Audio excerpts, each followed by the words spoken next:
My name is Tony Baca, Senior Vice President, Burglar Construction Company of Safety, and today's topic is the Silica standard set forth back in 2017 and the final rules in regard to what we need to do to protect our people.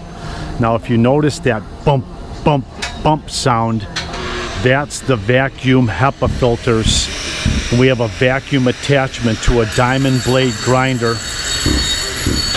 That vacuum's capturing a lot of the dust, but as you can see, it doesn't capture all of it. So with this scope of work, we have his lungs protected with a full face respirator that is a 25 parts per million respirator protection.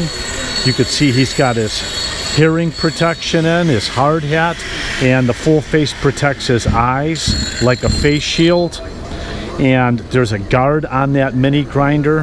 And the whole objective here is the Silica standard has moved silica dust into a carcinogen, meaning that it causes cancer. Years ago, it wasn't considered a carcinogen. So now they're requiring us to capture as much of this dust as feasible.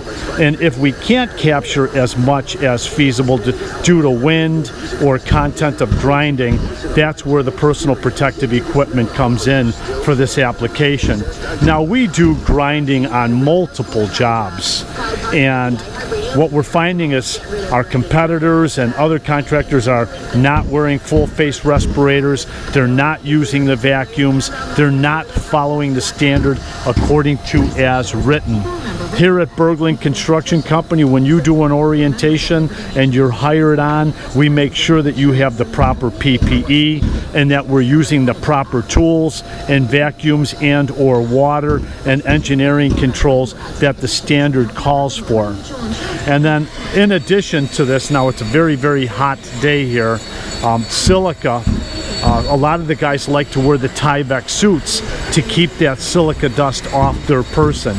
And because it does infiltrate your clothing, you may go home, pick up your infant child, or dust yourself off in your foyer of your home, and you're introducing that to your homes. So let's think about what we're doing and how we can protect ourselves and engineer out this exposure on whether we're chipping or grinding concretes. Let's have a safe day. Let's have a safe week.